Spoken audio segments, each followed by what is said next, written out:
Welcome to Chat and Dish. I'm Casey Quaretti. Today I'm going to show you how to make a Gateau de Pommes à Noix, a French apple walnut cake that is mouth-wateringly delicious. Now we're going to be using a French family basic cake recipe that you'll be able to change many times over by using different fruits and different flavorings. But most importantly of all, this recipe is really easy to make and delightfully delicious. So it's perfect for our American kitchens. We only need 8 ingredients to make a cake for 6 people. 2 apples, a tablespoon of your favorite liqueur or flavoring. We're going to be using Cointreau today. We're going to need 3 eggs, 60 grams of walnuts, 100 grams of butter, 150 grams of powdered sugar, and then 120 grams of all-purpose flour and a teaspoon of baking soda. That's it. Let's get started. Preheat your oven to 375. Take 20 grams of your butter. That leaves 80 for the cake. And then go ahead and rub this all over the base and sides of your baking dish. It's a really nice, generous amount of butter. Sprinkle 20 grams of your powdered sugar all along the bottom and sides of your baking dish. Tap and tilt so that you make sure your powdered sugar is coating the sides of your baking pan too. Pop this into the refrigerator so it's nice and chilled, and let's do our batter.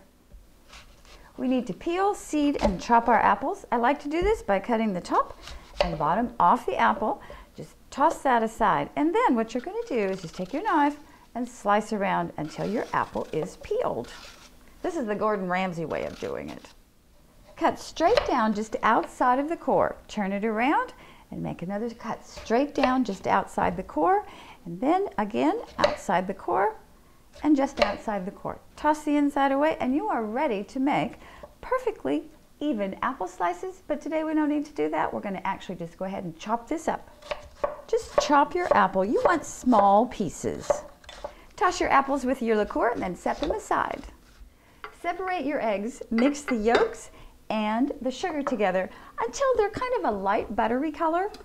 While the eggs and the sugar are mixing together, go ahead and mix together with a fork your baking soda and your flour. You want to get that incorporated. And at the same time, pop your butter into the microwave. It takes about 30 seconds. You want it melted. Slowly add your butter. Once your butter is incorporated, slowly add in your flour. At this point, our batter is quite stiff, like this. Just fold in your nuts. Beat your egg whites until nice and stiff. I've said this before, I like to use a really deep dish to do the egg whites in. That way they don't splatter all over the kitchen and they whip up really quickly. Perfect for that is just a Pyrex measuring cup. Ooh, nice and stiff. Absolutely perfect. Now we're going to incorporate our egg whites into our batter. And we're going to do this 1/3 at a time. You don't want to break down too much of the air that's in your egg whites. That's what's going to loosen this batter up and turn it into a really yummy cake batter. Okay, I've got the 1/3 mixed in. Now I'm going to add the other third, and I changed to a wooden spatula because this one was a little bit too soft and flexible to do that nice circular motion that keeps the air in without getting it all smushed down. Half our batter goes into our chilled pan. Spread your batter all across the bottom of your pan. All right, top your batter with half of your apples. Now spread the rest of your batter on top of the apples. Top your cake with the second half of your apples, and then just make sure that they're all spread evenly across the top. Now it's into our preheated 375-degree oven for 40 to 45 minutes. Ooh la la, me regarde! This cake looks and smells absolutely fabulous. Now the hard part is we have to wait 15 minutes before we can take it out of the pan. So I think what I'm going to do is make some whipped cream to serve on the side. I'm being totally decadent having whipped cream on top of this cake, I must tell you. Usually when I serve it to the family, I don't put anything on top of it.